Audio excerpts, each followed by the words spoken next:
Welcome you all to Zenith Institute online platform. আমি প্রলয় কুমার পান, zenith ইনস্টিটিউটের সিনিয়র কেমিস্ট্রি ফ্যাকাল্টি। তোমাদেরকে আজকে আমি এখানে ক্লাস 12 এর যে কেমিস্ট্রি পরীক্ষা হয়ে গেছে তার সলিউশন ভিডিও নিয়ে এসেছি। তোমরা হয়তো অনেকেই অপেক্ষা করে আছো, অলরেডি পরীক্ষা দিয়ে তোমরা অনেকটা উদ্বিগ্ন আছো যে কোনটা তোমার ঠিক উত্তর বা কোনটা ভুল উত্তর সেটা জানতে চাইছো। তো আমরা সেই প্রচেষ্টাতেই তোমাদের সাথে আছি, তাই তোমরা এখান থেকে আমাদের সাথে অ্যানসার কি মিলিয়ে নিতে পারো এবং তোমরা সেটা দেখে নিতে পারো যে তোমরা কত নাম্বার পাচ্ছ। অবশ্যই তোমরা ভিডিওর যে কমেন্ট বক্স আছে সেখানে তোমরা কত নাম্বার পাচ্ছ সেটা আমাদের একটু লিখে পাঠাবে, তাহলে আমরাও বুঝতে পারবো তোমাদের রেজাল্ট কিরকম হচ্ছে বা তোমরা কিরকম কি স্কোর করছো, সেটা আমাদের পক্ষেও জানতে সুবিধা হবে। এবং যদি এই ভিডিওটা তোমাদের সাহায্য লাগে, যদি এই ভিডিওটা তোমাদের মনে হয় যে হ্যাঁ ভিডিও থেকে তোমরা কিছু উপকৃত হতে পারছো বা তোমাদের কোনো বন্ধু যারা তারা উপকৃত হতে পারছে, তাহলে অবশ্যই এটাকে লাইক করো, সাবস্ক্রাইব করো চ্যানেলটাকে এবং শেয়ার করো। ঠিক আছে, চলো তাহলে আমরা আস্তে আস্তে ভিডিওটাতে অ্যানসার কিগুলো দেখতে শুরু করি। তাহলে দেখো তোমরা এখানে দেখতে পাচ্ছ প্রথম যে কোশ্চেনটা এখানে তোমাদের আছে সেই কোশ্চেনটা কি আছে, কোশ্চেনে যেটা আছে এটা দেখতেই পাচ্ছ তোমরা, সেটা হচ্ছে যে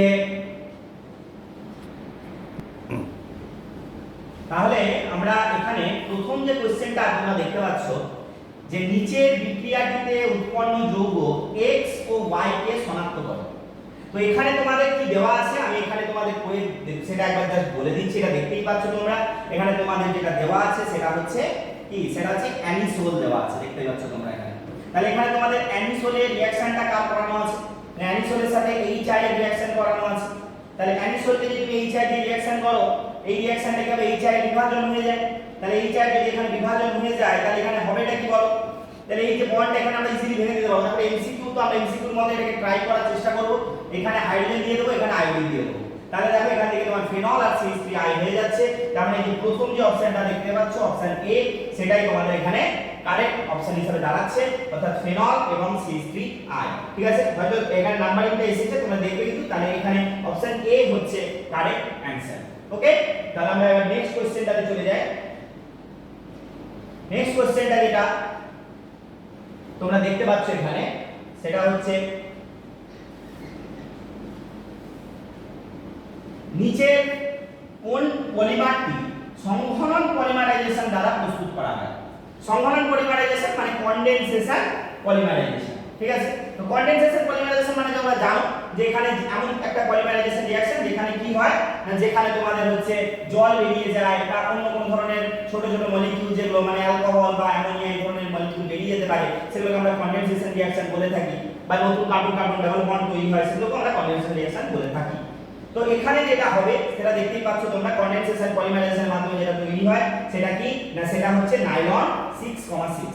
ঠিক আছে, কারণ বাকিগুলো যতগুলোই আছে সেগুলো কিন্তু কনডেনসেশন পলিমারাইজেশনের মধ্যে হয় না, তাহলে আমাদের এখানে রাইট অপশন হয়ে যাবে অপশন সি। ওকে, তো সেকেন্ড কোশ্চেনটার যে রাইট অপশন যেটা সেটা হয়ে গেল নাইলন 6,6। ওকে, তাহলে এবারে আমরা নেক্সট কোশ্চেনে চলে যাই। নেক্সট কোশ্চেন যেটা আছে আমাদের এখানে সেটা হচ্ছে ওকে থার্ড কোশ্চেন, প্রোটিনের প্রতিটি পলিপেপটাইড শৃঙ্খলে অ্যামাইনো অ্যাসিডগুলির নির্দিষ্ট ক্রমিক বিন্যাসে সংযুক্ত থাকে। তাহলে অ্যামাইনো অ্যাসিডগুলির এই নির্দিষ্ট বিন্যাসকে কি বলে? তো এই যে ক্রমিক বিন্যাস বলেছে এটাই কিন্তু খুব ইম্পর্টেন্ট একটা জায়গা ছিল এখানে। এই ক্রমিক বিন্যাস যেটা থাকে সেটা কিন্তু প্রোটিনের সেকেন্ডারি গঠনে থাকে, তোমরা জানো, কারণ এটা খুব ইনফরমেটিভ একটা জিনিস, এটা তোমাকে মনে রাখতে হবে যে বিন্যাসটা এই ক্রমিক যেটা থাকে মানে এই যে সিকোয়েন্স অফ অ্যামাইনো অ্যাসিড যেটা লেখা আছে, তো সিকোয়েন্স অফ অ্যামাইনো অ্যাসিডটা কোথায় হয়, প্রোটিনের সেকেন্ডারি গঠনে হয়, সেটা তোমরা দেখতে পাচ্ছ এখানে। তাহলে এই কোশ্চেনটা কারেক্ট অ্যানসার যেটা হয়ে যাচ্ছে সেটা হচ্ছে অপশন বি, যেটাকে আমরা বলছি প্রোটিনের সেকেন্ডারি গঠন। দিয়ে আমরা এবারে চলে যাই তোমাদের 4 নম্বর কোশ্চেন। 4 নম্বর কোশ্চেনের যেটা সরি এটাই 4 নম্বর ছিল, এবার 5 নম্বর কোশ্চেন আমি যাই। সমতরিত বিন্দুতে গ্লাইসিনের গঠনটি হলো। সমতরিত বিন্দুতে গ্লাইসিনের গঠন, তো আমরা জানি গ্লাইসিন কি না, গ্লাইসিন হচ্ছে একমাত্র আলোক মানে অপ্রতিসম বলতে পারো আর কি, বা আলোক নিষ্ক্রিয় বলতে পারো অ্যামাইনো অ্যাসিড। তো তো তোমরা এখানে কিন্তু অনেকে এই ভুলটা করেছো, অনেকে গ্লাইসিন সমতলিত বিন্দু এই কোশ্চেনটা দেখোইনি, এটাই দেখা উচিত। কারণ কোশ্চেন পড়বে আগে ভালো করে, তারপরে জানতে চাইছি কি না সমতলিত বিন্দু কিন্তু বলেছে, তার সমতলিত বিন্দু মানে গ্লাইসিনের স্ট্রাকচার রাখলে হবে না, তাহলে সেখানে তোমাকে সমতলিত বিন্দু বলেছে মানে এটা কি, সমতলিত বিন্দু বলেছে মানে সেখানে তোমাকে গ্লাইসিন যে ব্যাপারটা সেটা তো জানতে হবে। গ্লাইসিনটা কি না, গ্লাইসিন হচ্ছে CH2CH এবং এখানে তোমার থাকে NH2, তাহলে এটা হলো গ্লাইসিন। এবার সমতলিত বিন্দুতে কি হয়, সমতলিত বিন্দুতে এই যে তোমার এটা দুইটা রানিং ফর্মে থাকে তোমরা জানো, তাহলে সমতলিত বিন্দুতে কি হবে না এই যে হাইড্রোজেনটা এখানে আছে সেই হাইড্রোজেনটা এখান থেকে চলে যাবে, সেই সরি এই যে OCH মাইনাস আছে তার হাইড্রোজেনটা এখানে ঢুকবে, তাহলে এখানে তোমার NH3 প্লাস হয়ে যাবে আর এখানে একটা মাইনাস হয়ে যাবে, তাহলে অপশন ডি হয়ে গেল তোমার কারেক্ট অ্যানসার। তাহলে 5 নম্বর কোশ্চেনে তোমার কারেক্ট অ্যানসার হয়ে গেল অপশন ডি। ওকে, তাহলে নেক্সট এবার আমরা চলে যাই 6 নম্বর কোশ্চেনে। 6 নম্বর কোশ্চেন, 6 নম্বর কোশ্চেনটা কি বলেছে, 6 নম্বর কোশ্চেনটা বলছে নিচের কোনটির দ্বিমেরু ভ্রামক শূন্য। দ্বিমেরু ভ্রামক শূন্য তোমরা জানো, এটা খুব ভালো একটা কোশ্চেন সেই ক্লাস 11 এর কনসেপ্টের উপরে। ডাইপোল মোমেন্ট শূন্য, ডাইপোল মোমেন্ট শূন্য আমরা করব কি করে, আমরা স্ট্রাকচার ড্র করব। তো আমরা XCF6 XCO3 বা XCF4 এগুলো যদি দেখি বা XCO2 তাহলে আমরা এখানে যদি স্ট্রাকচারগুলো ড্র করে দেখি তাহলে দেখব সেখানে তাদের লোন পেয়ার প্রেজেন্ট আছে এবং সেটার কারণে তাদের কিন্তু কি হচ্ছে, তাদের মানে লোন পেয়ার প্রেজেন্ট থাকার পরেও তাদের মধ্যে পোলারিটি থাকছে, কিন্তু কেন কোথায় মানে এখানে যে অ্যানসারটা সেটা তোমাদের হবে XCF4। কেন হবে XCF4, কারণ XCF4 এর যদি আমি স্ট্রাকচারটা ড্র করি তাহলে তোমরা দেখতে পাবে যে XCF4 কি রকম দেখতে হয় না, XCF4 এ তোমরা জানো যে স্কয়ার প্ল্যানার স্ট্রাকচার থাকে যেখানে চারটে কর্নারে চারটে ফুডিং থাকে, ঠিক আছে, আর অ্যাবাভ উপরে একটা লোন পেয়ার এবং নিচে একটা লোন পেয়ার থাকে। এবার এখানে তোমরা যদি জানো যে আমরা এখানে যদি সেই ডাইপোল মোমেন্টের কনসেপ্ট ইউজ করি তাহলে এইখানটা এই দুটো তার বন্ধন ভ্রামক এবং এটা তার কি, এটা তার হচ্ছে তার বন্ড মোমেন্ট এবং এখানটাও তার বন্ড মোমেন্ট, তাহলে এই দুটো মোমেন্ট একে অপরকে ক্যান্সেল করছে এবং এই লোন পেয়ারের মোমেন্ট এবং এই লোন পেয়ারের মোমেন্ট একে অপরকে ক্যান্সেল করছে, সেজন্য আমি বলতে পারবো এখানে মিউ সমান 0। ঠিক আছে, তাহলে এখানে XCF4 হচ্ছে নন পোলার একটা কম্পাউন্ড এবং এখানে যেটা বলেছে দ্বিমেরু ভ্রামক শূন্য, তাহলে এখানে আমার অ্যানসার হয়ে যাবে XCF4। ওকে, তো এটা তোমরা অবশ্যই খেয়াল করবে।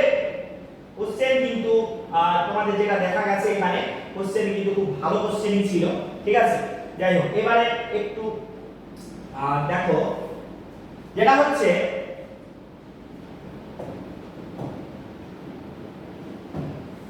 সাত নম্বর কোশ্চেনটা দেখো, 7 নম্বর কোশ্চেনটা, ঠিক আছে। 7 নম্বর কোশ্চেনটা তোমরা এখানে দেখতে পারো। দেখো 7 নম্বর কোশ্চেনটা এখানে কি বলেছে, খুব ভালো কোশ্চেন ছিল এটা। নিচের কোনটি ইলেকট্রন আসক্তি সর্বনিম্ন, নিচের কোনটি ইলেকট্রন আসক্তি সর্বনিম্ন। দেখো আমি অপশনগুলো তোমাদের দেখতে হবে সেটা লিখছি। তাহলে এখানে ছিল টেলুরিয়াম, অপশন বি তে ছিল সেলেনিয়াম, অপশন সি তে ছিল সালফার এবং অপশন ডি তে ছিল অক্সিজেন। তো এটা সবাই এরা গ্রুপ 16 মৌলের, গ্রুপ 16 এর মৌল। তাহলে এদের মধ্যে তোমরা নরমালি যদি চিন্তা করো এটা কিন্তু কোশ্চেনটা খুবই ভালো একটা কোশ্চেন, কারণ এখানে একটা এক্সেপশনাল বিহেভিয়ার দেখা যায়। সেজন্য কি হয় এখানে কিন্তু নরমালি আমরা যেটা দেখি যে উপর থেকে নিচের দিকে নামি যত তত এই ইলেকট্রন আসক্তির যে মানটা সেটা কমতে থাকে, বাট এখানে কিন্তু সেটা তোমরা দেখেছো এখানে সবচেয়ে কম কিন্তু হয় কার, অক্সিজেনের। তাহলে এখানে কিন্তু তোমাদের কারেক্ট অ্যানসার হয়ে যাবে অপশন ডি। ঠিক আছে, এখানে কিন্তু এটা কিন্তু একটা এক্সেপশনাল বিহেভিয়ার শো করে, তোমরা জানো, যদি না জানো তাহলে কিন্তু এটা করা খুব মুশকিল। সেজন্য এই কোশ্চেনটা কিন্তু তোমরা এইভাবে অ্যাপ্রোচ করবে। তাহলে এই কোশ্চেনটা অর্থাৎ কোশ্চেন নাম্বার 7 তার অ্যানসার তোমাদের হচ্ছে এখানে অক্সিজেন মানে অপশন ডি। ওকে, নেক্সট কোশ্চেন, নেক্সট কোশ্চেনটা, নেক্সট কোশ্চেন এবার আমি আসি 8 নম্বর কোশ্চেনটা। 8 নম্বর কোশ্চেনটা কি বলেছে, নিচের কোনটি সবচেয়ে বেশি আম্লিক, মানে অ্যাসিডিক কোনটা বেশি। তো আমরা জানি এগুলো সব হচ্ছে অক্সো অ্যাসিড। তাহলে অক্সো অ্যাসিডের যে অ্যাসিডিটি, সেই অ্যাসিডিটি কিসের উপর ডিপেন্ড করে। তো এখানে যে অপশনগুলো আছে সেগুলো যদি তোমরা দেখো তাহলে প্রথম অপশনে আছে HOCl, তারপরের অপশনে কি আছে, তারপর অপশনে আছে HClO2, তারপর অপশনে কি আছে, তারপর অপশনে আছে HClO4, আর তারপর অপশনে কি আছে, তারপর অপশনে আছে HClO3।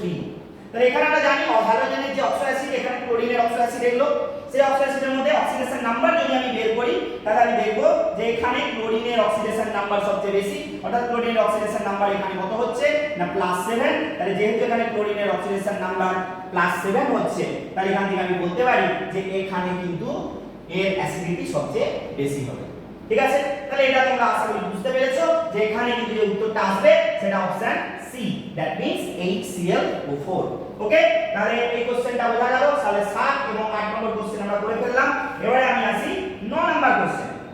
9 নাম্বার কোশ্চেন খুব পপুলার কোশ্চেন, জানো প্রায় প্রত্যেক বছর এইচএসে আসছে, যেটা হচ্ছে নিচের কোনটি বিজারণ দ্বারা বিরঞ্জন ঘটায় অস্থায়ীভাবে, বিরঞ্জন ঘটায় কিন্তু সেটা অস্থায়ী। তো সেটা খুব পপুলার, তোমরা জানো যে SO2 দ্বারা বিরঞ্জন অস্থায়ী, তোমরা অনেকবার শুনেছো এর আগে যে SO2 দ্বারা বিরঞ্জন অস্থায়ী, তাই সেটাই হবে তোমাদের এখানে কারেক্ট অ্যানসার। অর্থাৎ SO2 দ্বারা বিরঞ্জন অস্থায়ী, এটা তোমরা এখানে বলতে পারছো।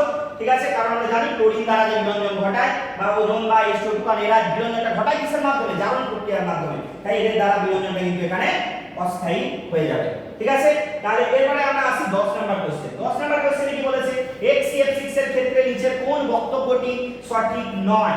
কোশ্চেনটা আমি আরেকবার পড়ছি, বলছে HCF6 এর ক্ষেত্রে নিচের কোন বক্তব্যটি সঠিক নয়? ঠিক আছে, তো HCF6 এ আমরা যদি HC জারণ সংখ্যা দেখি ক্লাস 6, বক্তব্যটা তো সঠিক, এটা তাহলে আমার অ্যানসার হতে পারে না। HCF6 এ জেননের সংকরায়ন কি? sp3d3, এটাও সঠিক, এটা নিয়ে আমাদের কোনো অসুবিধা নেই। HCF6 হলো আকৃতি বিকৃত অষ্টদলীয়, এটাও সঠিক। তার মানে সঠিক মানে কি? এই তিনটে আমার অ্যানসার হতে এখানে পারে না। তাহলে আমার অ্যানসার কোনটা হবে? অবশ্যই অ্যানসার হবে আমার অপশন ডি। HCF6 এর আদর্শ বিশ্লেষণে শুধুমাত্র HCHF এবং O2 উৎপন্ন হয়। তাহলে দেখো এখানে কিন্তু একটা জিনিস তোমাদের মনে রাখতে হবে, এটা খুব ইম্পর্টেন্ট একটা জিনিস, যে HCF6 হচ্ছে তার আদর্শ বিশ্লেষণ হচ্ছে। তাহলে তার আদর্শ বিশ্লেষণে কি কি হয় না? আদর্শ বিশ্লেষণ আমরা জানি যে HCF6 এর সাথে যদি আমি জলের রিঅ্যাকশন করি তাহলে সেখানে কি কি প্রোডাক্ট তৈরি হতে পারে। তো সেখানে যদি আমি প্রোডাক্টগুলো দেখি তার শুধুমাত্র HF এবং O2 এবং জেনল লেখা আছে, সেটা হয় না। তোমরা জানো HCF6 এর সাথে জলের বিক্রিয়াতে HC আমি যদি রিঅ্যাকশন করি তোমরা জানো এখানে আংশিক আদর্শ বিশ্লেষণ হয়, সম্পূর্ণ আদর্শ বিশ্লেষণ হয়, তাই না? তাহলে আংশিক আদর্শ বিশ্লেষণ যদি আমি দেখে থাকি, মানে আমি এখন জলটা তোমাদের জিনিস এখানে দেখিয়ে দিচ্ছি, এটা তোমাদের হয়তো দেখে ভালো লাগবে। সেটা হচ্ছে এখানে 2 অণু জল আছে, সরি 1 অণু জল আছে। তাহলে 1 অণু জল যদি থাকে তাহলে এখান থেকে কি বের হবে? 1 অণু জল মানে একটা ফ্লুরিন আছে, দেখো তাহলে দুটো HF বের হবে। দেখো কিভাবে করছি দেখবে, ঠিক আছে? দুটো HF বের হবে। তার সাথে আর কি থাকছে স্যার? তার সাথে দেখো একটা জেনন থাকছে, 4টে ফ্লুরিন থাকছে, কারণ দুটো ফ্লুরিন বেরিয়ে গেছে, 4টে ফ্লুরিন থাকছে। তাহলে পড়ে থাকছে কি? XeOH4। তাহলে দেখতেই পাচ্ছ তোমরা এখানে XeOH4 পাচ্ছ, অপশনাল কোনো XeOH4 নেই। ঠিক আছে স্যার, আরেকটা দেখো, আরেকটা হচ্ছে কি না HCF6 এর সাথে তুমি কি করছো? জল দিচ্ছ। এবারে দেখো এখানে আরো কি হতে পারে? এখানে দেখো 6টা ফ্লুরিন আছে, তাহলে 6টা ফ্লুরিনের জন্য 6টা জল লাগবে। আমি এভাবে ভাবতে পারি, তাহলে আমি এখানে 3 দিয়ে দিই, তাহলে দেখো এখানে আমার 6টা HF পেয়ে যাব।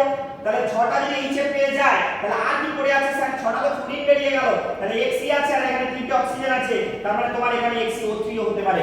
ঠিক আছে, তাহলে এইভাবে তুমি দেখতেই পাচ্ছ যে ওখানে যে অপশনটা আছে সেখানে কিন্তু শুধুমাত্র বলে যে জিনিসটা লেখা আছে সেটা কিন্তু লেখাটা এখানে ঠিক নয়। তাহলে এইভাবে প্রোডাক্টগুলো কিন্তু তৈরি হতে পারে। আরেকটা কি হতে পারে? আরেকটা দেখো এখানে এখনো জল আছে, আমি তো আর বলতে পারছি না, কারণ দেখো আংশিক আদর্শ বিশ্লেষণ যেটা সম্পূর্ণ আদর্শ বিশ্লেষণ হচ্ছে এখানটাতে। তাহলে সেখানে 2 অণু জল থাকতে পারে, যদি 2 অণু জল থাকে তাহলে 2 অণু জল মানে কি? এখানে 4টে হাইড্রোজেন থাকছে, 4টে হাইড্রোজেন মানে এখানে 4টে ফ্লুরিন নেবে। তাহলে এখান থেকে তুমি বলতে পারো 4টে HF, 4টে HF মানে কটা পড়ে থাকলো স্যার? দুটো ফ্লুরিন পড়ে থাকলো, তাহলে এখানে তুমি বলতে পারো XeO2F2। তাহলে এইভাবে কিন্তু তুমি প্রোডাক্টগুলো ইজিলি মনে করতে পারবে স্যার। খুব সুন্দর একটা প্রসেস তোমাদের দেখালাম, তোমরা দেখবে এটাই আমরা শেখাই ছেলেদেরকে এইভাবে, তাই ওরা খুব সহজেই অ্যানসার করতে পেরেছে, তোমরা দেখতেই পাচ্ছ। ঠিক আছে, ওকে, তাহলে এটা গেল আমাদের 10 নাম্বার কোশ্চেন। এবারে আমরা চলে আসি 11 নম্বর এবং 12 নম্বর কোশ্চেন। ঠিক আছে, তাহলে 11 নম্বর কোশ্চেনটা কি বলছে?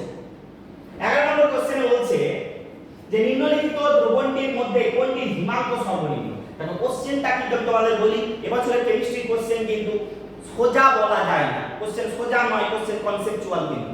কারণ অনেকে এটা ভুল করতে পারো যে স্যার হিমাঙ্ক সর্বনিম্ন, ঠিক আছে, হিমাঙ্কের অবনমন বলেনি কিন্তু হিমাঙ্ক সর্বনিম্ন বলেছে। তাহলে আমরা জানি যার হিমাঙ্ক মানে হিমাঙ্কের অবনমন সর্বোচ্চ তার হিমাঙ্ক সর্বনিম্ন। তাহলে হিমাঙ্কের অবনমন সর্বোচ্চ কার হবে? কারণ এটা কি? এটা আমরা জানি যেটা কোয়ালিটেটিভ প্রপার্টিজ মানে এটা কণার সংখ্যার উপর নির্ভর করে। সবচেয়ে বেশি কণার সংখ্যা কোথায় আছে? NaCl তে। তাহলে এটাই আমার রাইট অ্যানসার। এখানে আর কোনো কিছু করার দরকার নেই স্যার, এই কনসেপ্টটুকু শুধু তোমাকে কাজে লাগাতে হবে। কি কাজে লাগাতে হবে?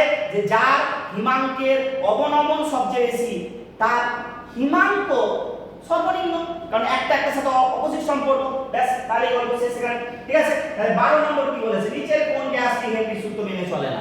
খুব কম মানে নরমাল কোশ্চেন এটা অ্যামোনিয়া অ্যানসার হবে, ঠিক আছে, এখানে সেরকম কিছু আর বলার নেই, ঠিক আছে, নিচের কোন গ্যাসটি হেনরি সূত্র মেনে চলে না, তাহলে আমাদের এখানে উত্তর হয়ে যাবে অ্যামোনিয়া। ওকে, তাহলে আমরা 11 এবং 12 নম্বর কোশ্চেন দেখে নিলাম। 11 নম্বর কোশ্চেনে হচ্ছে 1 মোলার MgCl2 এবং 12 নম্বর কোশ্চেনে হচ্ছে অ্যামোনিয়া অ্যানসার আসবে। ওকে ওকে, এবারে আমরা আসি 13 এবং 14 নাম্বার কোশ্চেন। 13 নাম্বার কোশ্চেনে কি বলেছে, কিভাবে লায়োফোবিক সল সংরক্ষণ করা যায়। লায়োফোবিক মানে কি? লায়োফোবিক মানে যা ফোবিয়া আছে কিসের প্রতি, মানে লায়োফোবিক মানে যা ফোবিয়া আছে জলের প্রতি, ভাবতে পারো। তো ব্যাপারটা হচ্ছে লায়োফোবিক সলকে সংরক্ষণ কি করে করবে, তাহলে এমন কিছু দিতে হবে যে জলকে ভালোবাসে। তাহলে ভালোবাসা মানে কি? ফিলিপ, ফিলিপ মানে লায়োফিলিক, ঠিক আছে, তাহলে লায়োফিলিক মনে থাকবে। তাহলে লায়োফোবিক সলকে সংরক্ষণ করবে কেমন করে, সংরক্ষণ করবে মানে কেমন ভাবে করতে হবে যাতে ভেঙে না যায়, সেরকম একটা ব্যাপার আছে। তাহলে লায়োফোবিক সল সেটাকে সংরক্ষণ করব কি দিয়ে? লায়োফিলিক সল দিয়ে, ঠিক আছে। এবারে আমরা আসি 14 নম্বর কোশ্চেন। 14 নম্বর কোশ্চেনে কি বলেছে, নিচের কোনটির ক্ষেত্রে তঞ্চন হয় না। তঞ্চন হয় না বলেছে, ভালো করে কিন্তু খেয়াল করবে।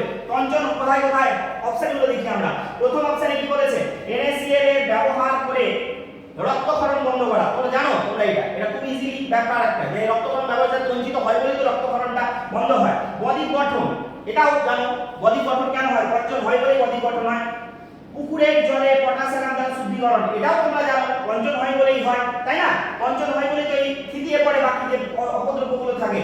কিন্তু যেটা দেখতে পাচ্ছ এখানে পেপটাইজেশন বা অপলয়ন যে জিনিসটা এখানে বলা হয়েছে, সেটাই কিন্তু এখানে হয় না, যেখানে তঞ্চন হয় না, ঠিক আছে। তাহলে এখানে 14 নাম্বার কোশ্চেনটা যেটা 14 নাম্বার যে কোশ্চেন, সেটাতে আমার অপশন সি হয়ে যাবে কারেক্ট অ্যানসার। ওকে, তাহলে 14 নাম্বারের কারেক্ট অ্যানসার সি এবং 13 নাম্বারের কারেক্ট অ্যানসার হচ্ছে তোমাদের ডি। ওকে, তাহলে একটু মার্ক করে নেবে, যদি লেখাটা দেখতে তোমাদের সমস্যা হয় আমি কিন্তু মার্ক করে দিচ্ছি, জাস্ট একবার মিলিয়ে নেবে। ওকে, নেক্সট আমরা চলে আসি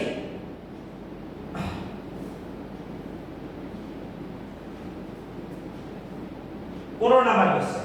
15 নাম্বার কোশ্চেনে কি বলছে, 15 নাম্বার কোশ্চেনে দেখো এটা ডাইরেক্ট অঙ্ক দিয়েছে, ঠিক আছে। কিসের অঙ্ক স্যার? এটা হচ্ছে বাষ্পচাপের আপেক্ষিক স্ফুটনাঙ্কের উন্নয়নের অঙ্ক দিয়েছে।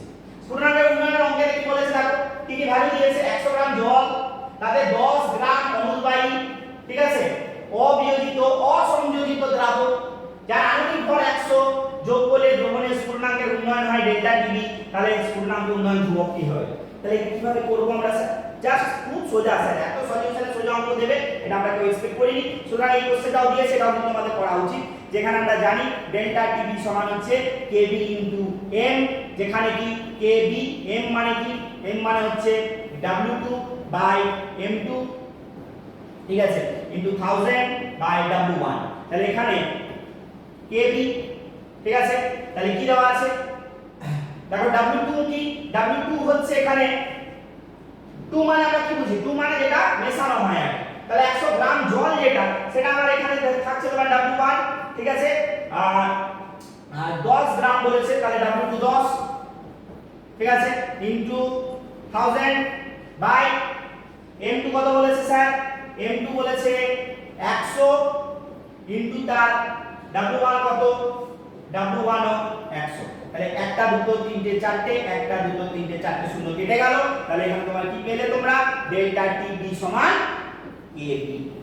তাহলে আমার অ্যানসার কোনটা চলে এলো স্যার? অ্যানসার অপশন বি, ঠিক আছে। তাহলে 15 নাম্বার কোশ্চেন, 15 নাম্বার কোশ্চেনে অপশন বি হয়ে গেল তোমার কারেক্ট অ্যানসার। বুঝতে পেরেছো? জাস্ট একটা নরমাল অঙ্ক, একদমই নরমাল অঙ্ক, সলিউশনের এটা কোনো চাপই নেই, অঙ্কগুলো তোমরা করতে আশা করি কোনো সমস্যা ফিল করোনি, ঠিক আছে। ওকে,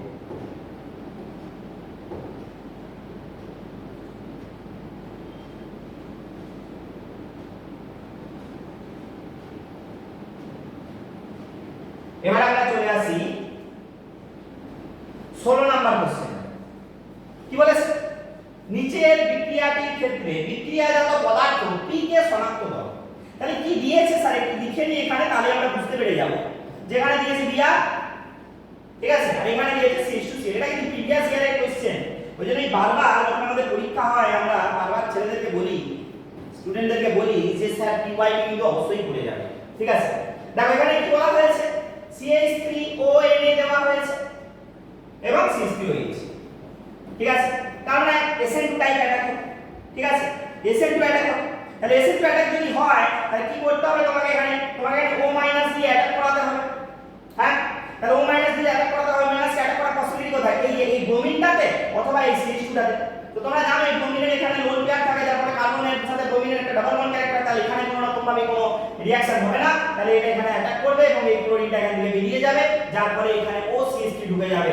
অর্থাৎ প্রথম যে অপশনটা এখানে আছে সেটাই আমাদের কারেক্ট অ্যানসার। ঠিক আছে, প্রথম অপশন যেটা আছে অর্থাৎ এই যে কোশ্চেনটা অর্থাৎ 16 নাম্বার যে কোশ্চেনটা, 16 নাম্বার কোশ্চেনে অপশন এ হয়ে গেল আমাদের কারেক্ট অ্যানসার।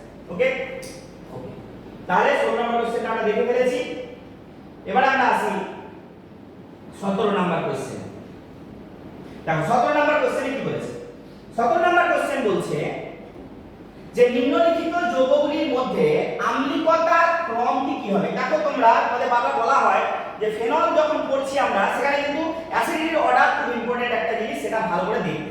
তো আমরা কি জানি অ্যাসিডিটি অর্ডার পড়ার সময় যদি কোনো গ্রুপের সাথে -i বা -r বা -a এগুলো যুক্ত থাকে তাহলে অ্যাসিডিটি বাড়ে, আর উল্টোটা যদি বলি +i +r +a যদি যুক্ত থাকে তাহলে অ্যাসিডিটি কমে। নরমাল কেসে আমরা ভাবতে পারি, তাহলে এখানে আমরা গ্রুপগুলো দেখব। কি দেখব? যে স্যার এখানে NO2 গ্রুপ আছে, তাহলে NO2 গ্রুপ কোথায় আছে? প্যারা পজিশনে আছে। আর NO2 গ্রুপ কোথায় আছে স্যার? অর্থো পজিশনে আছে। তো আমরা জানি প্যারা এবং অর্থো পজিশনের মধ্যে সবচেয়ে বেশি -r প্রভাবটা কার্যকরী কোথায় হয়? প্যারা পজিশনে। তাহলে 2 এখানে আমার অ্যাসিডিটি বাড়িয়ে দেবে। তাহলে দেখো আমি অপশন এলিমিনেট করব এখানে 2 বেশি, তাহলে দেখো অপশন সি টা আগে আমি বাদ দিয়ে দিলাম, তাহলে আমার অপশন 2 রইল। এবারে সবচেয়ে কম কাটটা একটা দেখে নিলাম। কম কি করে বুঝবো স্যার? এই যে CH3 গ্রুপ আছে দেখো, CH3 গ্রুপে কি প্রভাব আছে? +i প্রভাব আছে, হাইড্রোজেন জানো এটা কি ব্যাপার হলো?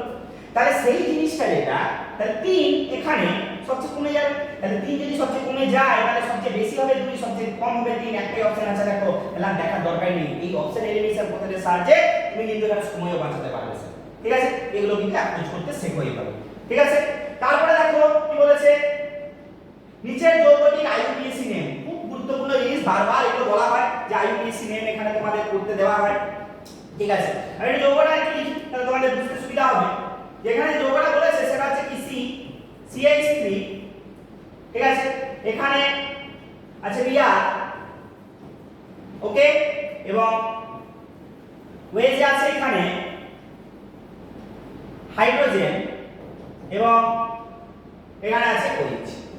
তাহলে এবারে যদি আমি এগুলো নাম্বারিং করি স্যার, আমি যদি নাম্বারিং করি তাহলে কি দেখতে পাবো যে ব্রোমিন পাবে এখানে 1 নম্বর, OH পাবে 2 নম্বর, ঠিক আছে, CH3 পাবে 3 নম্বর এবং এটা পাবে 4 নম্বর। এবারে দেখো তোমরা এখানে জানো যে যদি মানে লিস্ট প্রায়োরিটি গ্রুপ সে যদি 4 নম্বর গ্রুপে থাকে তাহলে তুমি ডাইরেক্ট এখানে রোটেশন যেটা করছো সেটাই করে দিতে পারো। কিন্তু সেটা আমাকে এখানে কিন্তু আমাকে সেটা কি করতে হবে? লোয়েস্ট প্রায়োরিটি গ্রুপে তাহলে ট্রান্সফার করতে হবে। তাহলে কি করতে পারি?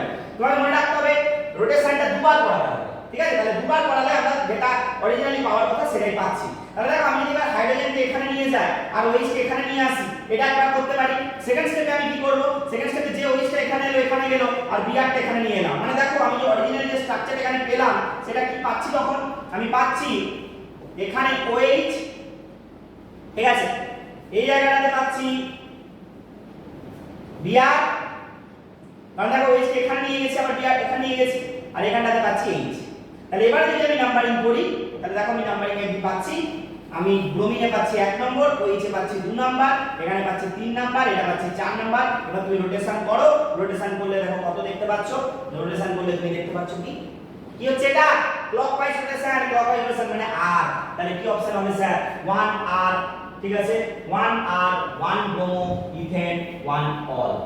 ঠিক আছে, আর এখানে দেখতেই পাচ্ছ তোমরা নাম্বারিং তোমার এখানে 1R 1 ব্রোমো মিথেন 1 অল, এইভাবেই তোমাদের এখানে এটা হবে। ঠিক আছে, কারণ এখানে তোমাদের 1 নাম্বার দিন নাম্বারিং হবে সেটা আর পরের কথা স্যার, তোমরা বুঝতেই পারছো এখানে R হচ্ছে এবং এখানে নাম্বারিংটা যদি করি দেখতে পাচ্ছ এখানে 1 নম্বর দিয়ে শুরু, এখানে OH আর Br আছে, সেটা 1R শুরুতে নামটা দিতে হয়, তারপর 1 ব্রোমো, ঠিক আছে, তারপরে হচ্ছে কি ইথেন 1 অল। তাহলে অপশন এ যেটা সেটা এখানে কারেক্ট অ্যানসার হয়ে যাবে। ওকে, এবারে আমরা আসি 19 নাম্বার কোশ্চেন। 19 নাম্বার কোশ্চেন কি বলেছে? খুব পপুলার কোশ্চেন, বারবার এসেছে কি না, নিচের রূপান্তরটি সম্পন্ন করতে ব্যবহৃত বিকারকটি কি? দেখতেই পাচ্ছ রিঅ্যাকশনটা দেখে আশা করি এটা কারোর যদি ভুল হয় তার কপালে কিন্তু সত্যি দুঃখ আছে, কিছু করার নেই তোমাদের, মানে তোমরা একদমই পড়াশোনা করোনি সেটা যদি কারোর ভুল হয়ে থাকে। দেখো এটাকে আমরা বলি ফেনলের রাইমার্টিমেন রিঅ্যাকশন, তাই না? তো ফেনলের রাইমার্টিমেন রিঅ্যাকশন আমরা বলি প্রচুর, মানে এখনো পর্যন্ত আমার মনে হয় একটা দুটো বছর এই কেসটা মিস করতে পারি, প্রত্যেক বছর এই কোশ্চেনটা পড়ে আছে। তাহলে রাইমার্টিমেন রিঅ্যাকশনে কি আছে? এই যে OH গ্রুপ থেকে দেওয়া আছে দেখো প্যারা হাইড্রক্সি বেঞ্জালডিহাইড, যেটাকে আমরা স্যালিসাইলডিহাইডও বলে থাকি। তাহলে সেটা কিভাবে হয় আমরা জানি, CHCl3NaOH 62 ডিগ্রি সেলসিয়াস ডাইওএইচসিএল। কোনো দরকার নেই, বাকি অপশন লেখারই দরকার নেই স্যার, এগুলো এগুলো 1 সেকেন্ডের কোশ্চেন স্যার। তাহলে এখানে আমার ক্লোরোফর্ম হলো, ক্লোরোফর্ম হয়ে গেল। তাহলে এখানে তোমার যেটা হলো তাহলে 19 নাম্বার কোশ্চেন দেখা গেল। এবার আমরা আসি, তাহলে এটা ক্লোরোফর্মের কোশ্চেন। 20 নাম্বার কোশ্চেন, 20 নাম্বার কোশ্চেনে কি বলেছে? Iodoform reaction. আবার একটা ইম্পর্টেন্ট কোশ্চেন, আয়োডোফর্ম রিঅ্যাকশন। তাহলে আয়োডোফর্ম রিঅ্যাকশন কে দেবে? জানি আমরা আয়োডোফর্ম রিঅ্যাকশন কারা দেয়? অ্যালকোহলের মধ্যে একমাত্র 1 ডিগ্রি অ্যালকোহল দেয়। আর কারা দেয়? 2 ডিগ্রি অ্যালকোহল দেয়। 2 ডিগ্রি অ্যালকোহলের মধ্যে কারা দেবে? মানে দেখো তোমরা লিখবে, সংকেত লিখলে বুঝতে পারবে, প্রোপান টু অল। ঠিক আছে, প্রোপান টু অল, এই যে 2 ডিগ্রি অ্যালকোহল, ব্যাস 2 ডিগ্রি টু অল যাকে আমরা বলে থাকি, সেগুলোই তোমার আয়োডোফর্ম রিঅ্যাকশন দেবে এখানে। ঠিক আছে, ওকে। নেক্সট কোশ্চেন, তাহলে 20 নাম্বার কোশ্চেনে গেল। 21 নাম্বার কোশ্চেন, নিচের কোন বিকারক ব্যবহার করে গ্লুকোজ ও ফ্রুক্টোজের মধ্যে পৃথকীকরণ করা যায়? তো জানো গ্লুকোজ ও ফ্রুক্টোজের মধ্যে পৃথকীকরণ করা যায় ব্রোমিন ওয়াটার দিয়ে দিলে, ব্রোমিন ওয়াটার দিয়ে এখানে আমরা পৃথকীকরণ করতে পারবো। তাহলে 21 এর যে অপশনটা হবে অপশন সি। ওকে, তাহলে 21 এর কোশ্চেনটা তোমার অপশন সি অ্যানসার হয়ে যাবে। ওকে, এবার আমরা আসি 22 নম্বর কোশ্চেন। সুক্রোজের আদ্র বিশ্লেষণে গ্লুকোজ ও ফ্রুক্টোজ উৎপন্ন হয় এবং আপেক্ষিক আলোকীয় আবর্তনের মাধ্যমে পরিবর্তনটা ঘটে। তাহলে আবর্তন কেন হচ্ছে? তাহলে আবর্তন হচ্ছে, বুঝতেই পেরেছো, তাহলে উত্তরটা হয়ে যাবে আমার ইনভার্সন। মিউটার রোটেশন করবে না কিন্তু এটা, মানে ভুলেও মিউটারেশন করবে না, উত্তরটা আমার ইনভার্সন হবে, কারণ পরিবর্তন ঘটার কথা বলেছে। তোমরা জানো যে সুক্রোজের ইনভার্সন অফ সুক্রোজ খুব পপুলার একটা জিনিস। ঠিক আছে, ডিটেইলস বলার সুযোগ এখন নেই, পরে তখন সুযোগ পেলে আমরা বলবো। অলিফিনের দ্রুত পলিমারাইজেশনের ব্যবহৃত অনুঘটক। দ্রুত পলিমারাইজেশন মানে পলিমারাইজেশন রিঅ্যাকশন কি অ্যাডিশন পলিমারাইজেশন, কোনটা ইউজ করি? জিগলার ন্যাটা অনুঘটক, খুব পপুলার জিনিস, জানো তোমরা জিগলার অনুঘটক, এটা আমরা ইউজ করে থাকি। ঠিক আছে, তারপর আমি আসি 24 নাম্বার কোশ্চেনে। কি বলেছে? নিচের কোন পলিমারটি হলো মনোমার অ্যাক্রাইলোনাইট্রাইল? অ্যাক্রাইলোনাইট্রাইল কে? ওরলন, খুব পপুলার ওরলন, এগুলো মনে রাখতে হবে স্যার, কিছু করার নেই। ঠিক আছে, এগুলো হচ্ছে অ্যাক্রাইলোনাইট্রাইল পেলাম। নেক্সট 25 নাম্বার কোশ্চেনে আসি। 25 নাম্বার কোশ্চেন দেখো কি বলেছে। স্তম্ভ মেলানোর কোশ্চেন বলেছে। পিএফ রেজিন, নিওপ্রিন, প্রাকৃতিক রাবার, নাইলন 6। একটা দুটো অপশন মেলাও, তারপর দেখো কি হচ্ছে। নাইলন 6 মেলাও, দেখো নাইলন 6 ক্যাপ্রোল্যাকটাম। তাহলে চারের অপশন সি, চারের অপশন সি। দেখো সবসময় খেয়াল রাখবে, তোমাকে সবচেয়ে আনসিমেট্রিক্যাল অপশনটা আগে দেখতে হবে। একটা উত্তর করে দেখো তুমি অ্যানসার পেয়ে গেলে, কারণ তুমি জানারই প্রয়োজন নেই, তুমি নাও জানো তুমি অ্যানসার করতে পারবে এখানে। তাহলে চারের সি দেখো, মাত্র একটা অপশন ছিল, আমি বাদ দিতে পারলাম, খুব ইজি, করার দরকারই নেই, আমার জানারই দরকার নেই। ঠিক আছে, তারপরে আসি আমি 26 নাম্বার কোশ্চেন। কুয়াশা কি ধরনের কলয়? কুয়াশা, ফগ। ফগ কি ধরনের কলয়? আমরা জানি ফগ, ফগ কি ধরনের কলয়? ফগ হচ্ছে লিকুইড ইন গ্যাস, মানে গ্যাসের মধ্যে তরল, তাই না? তোমরা দেখেছো ফগ, কুয়াশা, নরমাল চিন্তা করো না, গ্যাসের মধ্যে তরলের কণা, এটাকে আমরা বলছি ফগ বা কুয়াশা। ওকে, নেক্সট কোশ্চেন। নির্দিষ্ট উষ্ণতায় সুক্রোজের জলীয় দ্রবণের সঙ্গে 0.1 মোলার KNO3 জলীয় দ্রবণ আইসোটোনিক। তাহলে সুক্রোজের দ্রবণের গাঢ়ত্ব কত? তাহলে আমরা এখানে জানি I1C1 = I2C2, তার মানে এটা সমান হতে হবে, C1 C2 হতে হবে। C1 সমান যদি C2 বাই এটা I1 I2 এর সমান করে দিতে পারবো কখন আমরা? দেখো আমি যদি নরমালি বের করি তাহলে আমি এখানে বের করতে পারবো 0.1 মোলার KNO3। আমরা জানি KNO3 একটা স্ট্রং ইলেকট্রোলাইট, তাহলে N = I হয়ে যাবে, তাহলে এটা 2 হয়ে যাবে স্যার। তাহলে 0. এটা এই দিকে যদি I1C1 তাহলে সেটা 0.2 হচ্ছে, তাহলে এই দিকটাও নিশ্চয়ই তোমার 0.2 হতে হবে। তাহলে 0.2 দেখো কোন অপশন, একটাই অপশন আছে, তাহলে 0.2 মোলার তোমার উত্তর হয়ে যাবে। ঠিক আছে, তাহলে 27 নম্বর কোশ্চেনটার आंसर হয়ে গেল অপশন সি। ওকে, এবারে আমরা আসি 28 নম্বর কোশ্চেন। কি বলেছে? সদ্য প্রস্তুত পদক্ষেপে উপযুক্ত তড়িৎ বিশ্লেষক পদার্থ যোগ করে কোলয়েড দ্রবণ প্রস্তুত করার প্রক্রিয়াকে কি বলা হয়? তাহলে কোলয়েড দ্রবণ তৈরি করছি, যেটাকে আমরা বলি পেপটাইজেশন। একটু আগে অপলাইনের কথা বলেছি, ব্যাস। এবারে আমরা আসি নিচের কোন যৌগটিতে কি বলেছে?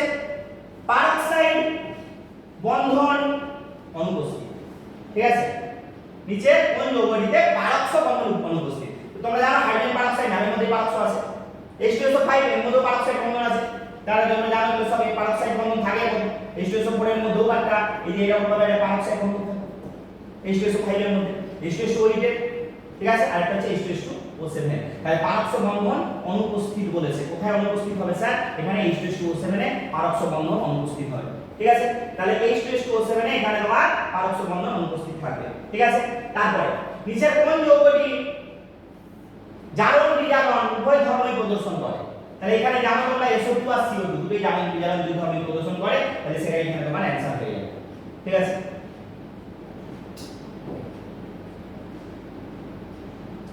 এবার আমি আসি, একটি অনিয়তাকার কঠিন পদার্থকে বাতাসে পোড়ালে একটি গ্যাস উৎপন্ন হয় যা স্বচ্ছ জলকে ঘোলা করে। এবার তোমরা জানো ছোট থেকেই পড়ে এসেছো স্বচ্ছ জলকে ঘোলা করে, ঠিক আছে, এবং গ্যাসটি আম্লিক কেন্দ্র দ্রবণকে গঠনহীন করে। তাহলে কি হবে স্যার? এখানে sulphur, sulphur dioxide, sulphur trioxide. তাহলে এটাই তোমার উত্তর হয়ে যাবে, sulphur, sulphur dioxide, sulphur trioxide, ঠিক আছে। তাহলে অনিয়তাকার কঠিন পদার্থ বাতাসে পোড়ালে একটি গ্যাস উৎপন্ন করে যা স্বচ্ছ জলকে ঘোলা করে, এটা সালফার, সালফার ডাইঅক্সাইড। কারণ এই জায়গাটা খুব ইম্পর্টেন্ট, অম্ল বৃষ্টির জন্য দায়ী, এই জায়গাটা খুব ভালো করে দেখে নেবে, ব্যাস তাহলেই হবে।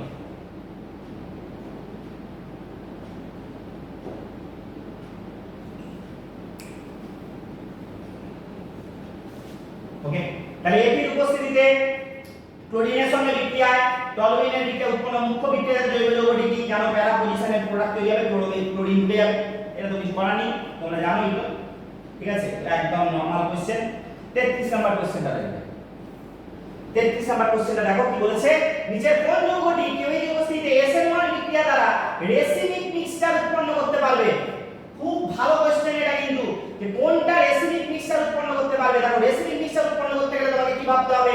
কার্বনটা যেন একটা কায়রাল কার্বন থাকে, তাহলে এখানে দেখো SN1 করতে পারবে কে? 2 আর 3, কিন্তু এখানে দেখো 3 নম্বর কার্বনটাতে আমি যদি দেখি 3 নম্বর কার্বনটাতে দেখো এখানে একটা CH2 এখানে প্লাস হয়ে যাবে, তো এখানে এইচ থাকবে, এখানে প্লাস হবে, এই হাইড্রোজেনে ট্রান্সফার হবে, তারপরে যে কার্বনটা তৈরি হবে সেটা 3 কার্বোকাটায়ন তৈরি হবে, ঠিক আছে। 3 কার্বোকাটায়ন তৈরি হবে, সেখানে কিন্তু তোমার রেসিমিক মিক্সচার তৈরি করতে পারবে না। কিন্তু এই কার্বনটাতে দেখো 2 নম্বর কার্বনটাতে দেখো 2 নম্বর কার্বনটাতে যেটা আছে, ঠিক আছে, 2 নম্বর কার্বনটাতে যদি খেয়াল করো, তাহলে 2 নম্বর কার্বনটাতে যখন C2H5, ঠিক আছে, তাহলে এখানে CH3Br আছে, ঠিক আছে। তাহলে এই জায়গাটাতে তুমি খেয়াল করতে পারবে যে এইখানটাতে কিন্তু দেখো এখানে একটা কার্বোকাটায়ন তৈরি হচ্ছে। এই কার্বোকাটায়নটা তৈরি হওয়ার জন্য এখানে কিন্তু যে অ্যানসারটা যেটা হতে পারে তোমাদের, এই অ্যানসারটা যেটা হবে সেটা হচ্ছে এখানে তোমাদের 3 ডিগ্রি কার্বোকাটায়নের স্টেবিলিটি ব্যাখ্যা করতে পারবে, ঠিক আছে। তাহলে 3 ডিগ্রি কার্বোকাটায়নের স্টেবিলিটি এখানে ব্যাখ্যা করা যায়, তাহলে এখানে তোমার অপশন 3 টা তোমার এখানে উত্তর হয়ে যাবে, ঠিক আছে। যেটা বলছিলাম একটু দেখো এই জায়গাটাতে, এই জায়গাটা উত্তরটা হবে কিন্তু এটা কিন্তু নয়, ঠিক আছে, কারণ এটা কিন্তু এখানে কাইরাল কার্বন হচ্ছে না, একটু দেখবে ভালো করে, ঠিক আছে। এটা রিজনের সঙ্গে 3 ডিগ্রি স্টেবল কার্বোকাটায়ন তৈরি করছে, একটু কিন্তু খেয়াল রাখবে উত্তরটা, এটা কিন্তু ভালো কোশ্চেন ছিল, ঠিক আছে। যদি কনফিউশন তৈরি হয় একবার বলছি শোনো, এখানে কার্বনটা স্টেবিলাইজ হয়ে যাবে, দিয়ে কার্বোকাটায়ন তৈরি করবে। এখানে কিন্তু দেখো এটা কাইরাল কার্বন হচ্ছে না, কারণ এখানে দুটো কার্বনই CH3 গ্রুপ আছে, কাইরাল কার্বন হবে কি করে, ঠিক আছে। তাহলে এইভাবে তুমি ভাবতে পারো জিনিসটাকে, যে এখানে একটা মোস্ট স্টেবল তৈরি করছে, এইভাবে ভাবতে পারো, ঠিক আছে। তাহলে এখানে আমার উত্তরটা হয়ে যাবে অপশন সি। 34 নাম্বার কোশ্চেনটা দেখো, 34 নাম্বার কোশ্চেনটা কি বলেছে, নিচের কোনটি সঠিকভাবে মেলে না? সঠিকভাবে মেলে না কোনটা বলছে? উর্জ বিক্রিয়া, এটা তো সঠিক। ফিডিং বিক্রিয়া, এটাও সঠিক। শর্টেন বাউম্যান, এটা শর্টেন বাউম্যান রিঅ্যাকশন নয়, স্যার দেখে বুঝতে পারছো তোমরা, কারণ এটা হান্সিটা খুব পপুলার রিঅ্যাকশন। ব্যাস এখন লাস্ট কোশ্চেনে আমরা চলে আসি, সেটা হচ্ছে গ্যাটারম্যানের বিক্রিয়াতে কোন বিকারকটি ব্যবহার করা হয়? তাহলে এটা কি HCl+ মানে HCl3, তাই নরমাল কমন একদম জায়গা। কোশ্চেন এখানেই আমাদের শেষ হচ্ছে। তোমরা দেখতেই পাচ্ছ কোশ্চেন কিন্তু যথেষ্ট ভালো ছিল, কিন্তু এমন নয় কোশ্চেন খুব সোজা লেভেলের কোশ্চেন ছিল, কিন্তু যথেষ্ট ভালো কোশ্চেন ছিল। এই কোশ্চেনে তোমরা যারা 32+ বা অ্যাবাভ 30+ স্কোর করছো তারা জানবে ভালো জায়গাতেই আছো, একটা অসুবিধা তোমাদের নেই। তো তোমাদের যদি কোনো অসুবিধা মনে হয় বা কিছু যদি মনে হয় সেটা তোমরা অবশ্যই কমেন্ট করে জানাও, ঠিক আছে। তোমরা কতটা স্কোর করতে পারছো সেটাও জানাও। আশা করি তোমাদের এই ভিডিওটা কাজে লাগবে, এরপরে যে পরীক্ষাগুলো আছে সেগুলো আমরা তোমাদেরকে এইভাবে হেল্প করব। থ্যাংক ইউ সবাইকে এতক্ষণ ধরে আমাদের এই ভিডিওটা দেখার জন্য। ভিডিওটা শুরু থেকে শেষ পর্যন্ত দেখবে, কারণ এটা তোমাদেরই কাজে লাগবে, অনেক কিছু শিখতেও পারবে, ঠিক আছে। ধন্যবাদ সবাইকে।